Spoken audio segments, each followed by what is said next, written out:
الدائم على أعدائهم وعلى الله من العام إلى لقاء الدار ما بعد. وقال الحكيم في كتابه الكريم: رب اشرح لي صدري ويسر لي أمري واحلل عقدة من لساني يفقهوا قولي. السلام على الحسين وعلى علي بن الحسين وعلى أولاد الحسين وعلى أصحاب الحسين.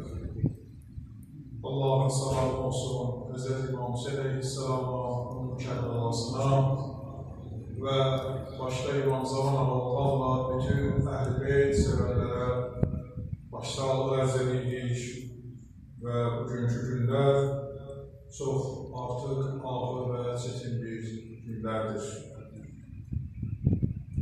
Məhərrəm ayının əvvəlinci günündən müxtəlif mövzular ətrafında danışıq edirik, müxtəlif mövzulara toxunulur və mən elə düşündüm ki, Məhərrəm ayının əvvəlindən ta axırına qədər bir mövzu ətrafında danışım. Amma baxıram ki, suallar və gündəmdə olan hadisələr, gedişatlar və eyni zamanda da bu günləri hər il, hər vaxt olduğu kimi Peyğəmbər Əhl-i Beyti haqqında səhv düşüncələr insanların zehninə salmaqla və bu əzadarlıqları, bu məclisləri aradan aparmaq istəyirlər. Amma düşünmürlər ki, məclislərin tərtibatçısı, məclislərin təşkilatçısı Hz. İmam Hüseyin Aleyhisselam elə özüdür və o özünün Kərbəla məktəbinin yaradıcısıdır və insanlar da onun çırağına, onun işığına, onun məktəbinə cəm olurlar.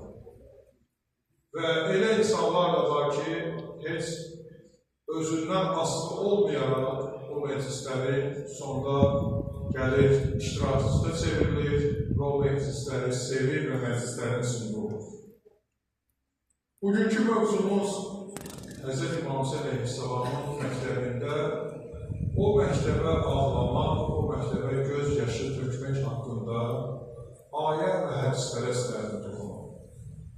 Çünki bu günləri mövzuda görürük sosial şəbəkələrdə şəhidliyin zirvəsi haqqında və şəhadət haqqında danışılanda bir mətləb ortaya gəlir. Bu mətləb də bundan ibarətdir ki, onlar cənnət əldə edirlər. Onlar niyə alırlar? Onlar cənnətə daxil olurlar. Bir insan, yəni Allahın ən gözəl lütfüne nəsib olubsa, bu insan üçün niyə ağlamaq lazım? Və belə tərs düşüncə tərzində olan mövzular ortaya getirilir. Amma düşünmürlər ki, şəhidlik düzdür, ali bir zirvədir.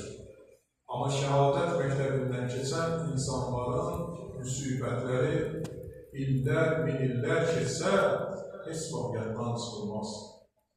Bizim başımıza gələn də müsibətlər, Kərbəla hadisəsi də heç vaxt unudulmaz. Mən sizin üçün maraqlı bir hadisəni istəyirəm deyəm, elə bu mövzuya girməmişdən əvvəl.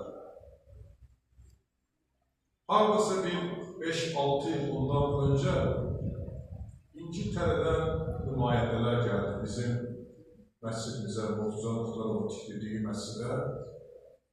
Onlar biri İslamı qəbul etmişdi, digərləri isə öz dinlərində idi. Sadəcə məscidə baxış elədilər, məscidin tikintisi ilə maraqlandılar və Azərbaycan milyonçusu haqqında maraqlandılar. Məscidin əzəmətli olmağı haqqında çox gözəl fikirlər irəli sürdülər ki, o illərdə məscid belə bir gözəl bir tikiliş formasında tikilib və mən onlarla bir yerdə minarəyə çıxdıqda onlar bir söz dedi.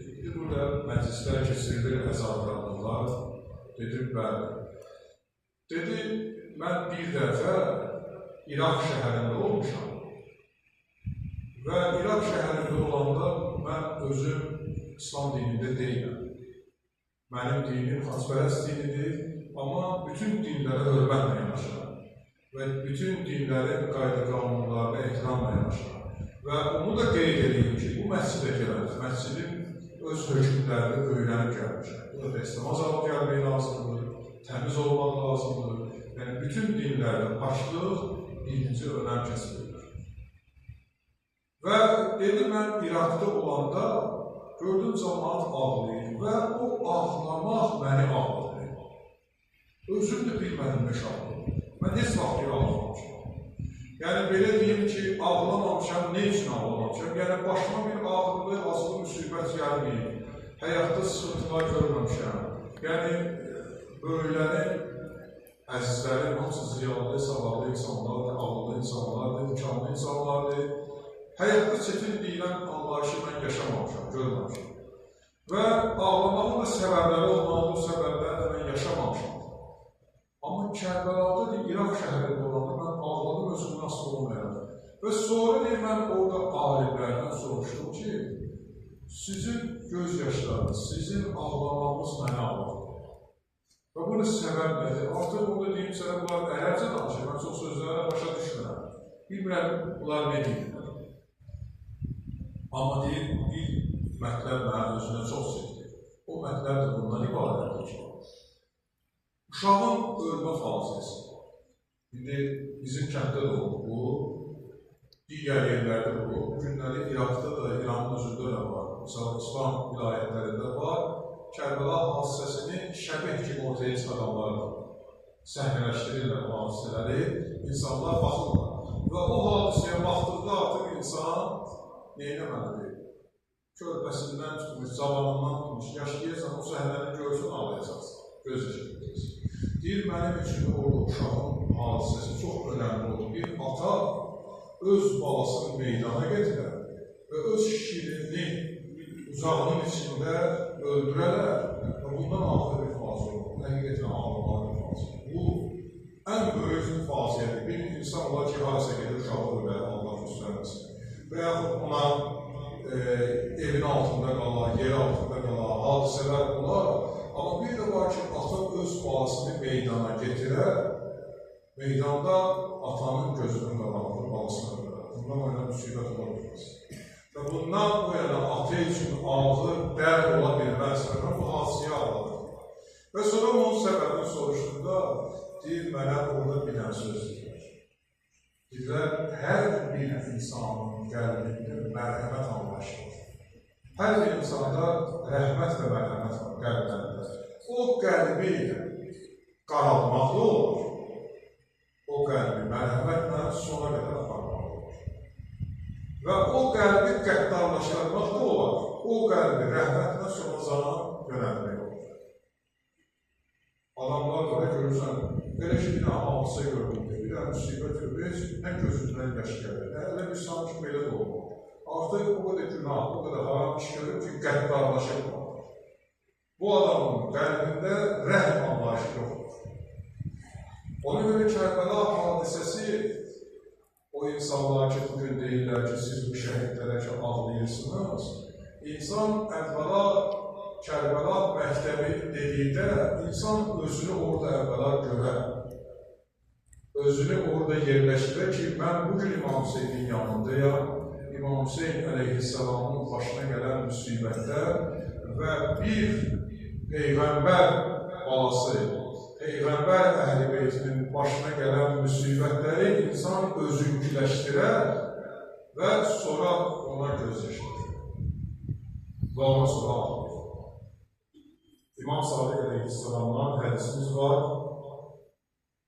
İmam Sadiq əleyhissalam buyurur ki, hər kim Həzrət İmam Hüseyin əleyhissalama ağlasa və ya bir kimsəni ağlatsa və ya bir insanın gözündə yaş hissi olan, Allah mütəala o gözündən çıxan yaş qədər onun günahının üstündən əhv edər, çəkəlir. Əgər İmam Hüseyin əleyhissalama ağlayasın, İmam Hüseyin əleyhissalam kimdir? Başqa bir hədisində İmam buyurur ki, Peyğəmbər sallallahu aleyhi və səlləm İmam Hüseyin əleyhissalamın müsibətini danışır. Və danışdıqca Peyğəmbər da ağlayır. Qızı xanım Zəhra sallallahu aleyhi ağlayır. Atası İmam Hüseyin əleyhissalam, Əli ibn Əbi Talib ağlayır.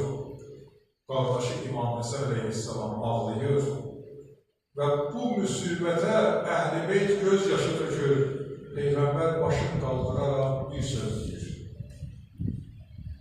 Buyurur, hər kim mənim əziz babam Həzrəti Hüseynə ağlasa, bir damcı göz yaşı töksə, Allah onun ahirətin günü məhşərdə heç vaxt ağlatmaz, onun gözündən yaş gəlməz. Gələn yaş sevinç yaşı olur. Hər kim İmam Hüseynə ağlasın. Dünyada o ağlara ağlaginə ki, ahirətdə onun əzabını çəkməsin. İmam Muhammed Baqir əleyhissalam buyurur, İmam Hüseyn əleyhissalamın müsibəti rəhm və mərhəmət sahibi olan insanlar üçün hər zaman göz yaşı getirən bir mərhələdir. Və bu mərhələdə çalış ağlaginə, ürəyini boşalginə. Onsuz da bir gün insan, bəşər evladı bütün əməlləri qarşısında ağlayacaq. Amma Hüseyn əleyhissalam ağladığına görə sənə böyük bir neymət bəxş edəcək. Və o neymət bundan ibarətdir ki, o mərhələdə dünya həyatında sənə dəstək verən insanların gülüşünü görəcəksən. Amma sən ağladığın, göz yaşı tökdüyün insanın sənə şəfaətçi olduğunu görəcəksən. Və bu bizim hədislərimiz. Və nə qədər belə hədislər var ki, mən istəyirəm bir neçə Quran ayəsi də ağlamaq mövzusunda deyək. Quranda müxtəlif ayətlər Peyğəmbər Əkrəm sallallahu aleyhi və səlləmə nazil olur. Və o ayələrdən biri Quran-ı Kərimdə Yusif surəsinin 84 və 85-ci ayələridir. Bismillahirrahmanirrahim. وَتَوَلَّى مِنْهُمْ وَقَالَ يَا لَيْتَنِي عَلَى الْيُوسِفِ وَعَيْدًا عَيْدَهُمْ İbn-i-Hurma və huvəl-Kazim. Allah-u Teala Yusuf surəsinin 84-cü ayəsində buyurur ki, Yaqub üz döndərərək öz evladlarından Yusuf əleyhissalama göz yaşı töküb ağladı. Və o qədər ağladı ki, gözlərindən ağ gəldi artıq. Yəni, gözlərinin yaşı onun gözlərinə ağladı.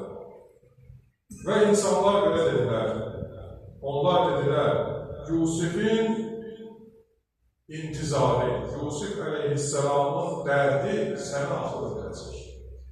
85-ci ayəsi artıq bununla tamamlanır. Yəni, sən o qədər ağladın, o qədər göz yaşı tökdün ki, Yusufin dərdi səni öldürəcək. Allah nə deyir? Ağlamaqdan sonra böyük bir mərhələ var. O mərhələ nicat mərhələsidir. O mərhələ sevinç mərhələsidir. O mərhələ qayıdış mərhələsidir. İndi baxalım, Həzrəti Yaqub əleyhissalamın hadisəsini çox incəliklərdən mən istəmirəm girəm və danışam. Yaqub nə qədər intizar çəkdi və nəticəsi neynə tanıdı? O qədər ağladı, göz yaşı tökdü ki, Allah-u Teala Yusifi də ona bağışladı, Yusifin köynəyini, yəni Həzrəti İshaq əleyhissalamın köynəyi ki, Yusifdeydi, o köynəyi də ona qaytarıldı və gözü də açıldı, şəfa tapdı, ağlamaqla böyük bir nicata yetişdi, böyük bir mərhələyə yetişdi. İlk dəfə Peyğəmbərlər sırasında dünya həyatında bilirsiniz kim ağlaydı? Həzrəti Adəm əleyhissalam. Ne üçün ağlaydı Adəm əleyhissalam? Adəm əleyhissalam ilk bəşər evladı, bizim babamız, ağlayıb ki, Allah'ı bağışlasın. Allah'ını əfv eləsin. Və bugünkü Ərəfatda insanlar bağışlanmalı, məğfirətini istəyirlər. Adəm əleyhissalamız orada bağışlanmalı istəyir. Gülə-gülə istəyirlər bağışlanmalı, yox. Bir adamın səhvi olanda gülə-gülə deyir ki, mən səhv eləmişəm. Belə bir söz olur, yox. İnsan öz səhvini etiraf edəndə çox kədərli olur ki, gelin mən bunu eləməyəydim, mən bu işi görməyəydim. Və bu gün bu səhv eləmişəmsə, ilahi, mən günahkaram, təqsirkaram, məni əfv et, məni bağışla, yenə. Həzrət Adəm əleyhissalam ilk bəşər evladı alır. Tarixi mənbələrdə var ki, bir ağlamağı da Həzrət Adəmi, Həzrət İmam Hüseyin əleyhissalam görür. Deyir, ey Adəm, sən bu gün bağışlanmağın üçün ağlayırsan. Amma dünya hamı Həzrət İmam Hüseyni şəfaətçi qərar verəcək ki, ilahi, Hüseynə xatir bizi bağışlayın. Ağlayacaqlar ki, İmam Hüseyin əleyhissalam onlara şəfaətçi olsun. Onlar bağışlasınlar. Diqqət edirsiniz, İmam Hüseyin müsibətini ağlayıb öz bağışlanmalarını istəyəcək. Ona görə İmam Musa Kazım əleyhissalam buyurur ki, insanın ağlamağı, insanın dünya və ahirət məsələlərində çox önəm kəsb edəcək. Quran ayəsində yerdə oxuduram, Allah İsra surəsində buyurur. Quranın İsra surəsinin 109-cu ayəsi. Allah mütəal buyurur ki, onlar üzrxahlığa düşüb ağlayırdılar. Və ağlaya-ağlaya ayaqları altında sıxıntı nəticə olduğu üçün onlar Allaha baş əyməyə, təzim etməyə başladılar və artıq itaət yolunu ağlamaqla tapdılar. Quran-ı Kərimdə Allah mütəal buyurur ki, insanlar Allaha gedən yolu ağlamaqla tapdılar, itaət yolu. Və bu yolda onlar həqiqətən sabit qədəm olub, düzgün yolla gedənlərdən olurlar. Məryəm surəsinin 58-ci ayəsi qeydlədir. Bu ayədə Allah mütəal buyurur ki, mərhəmətli Allah ayələri oxuyub və ayələrdən özlərinə nəticə götürən insanlar səcdəyə qapandılar və səcdə halında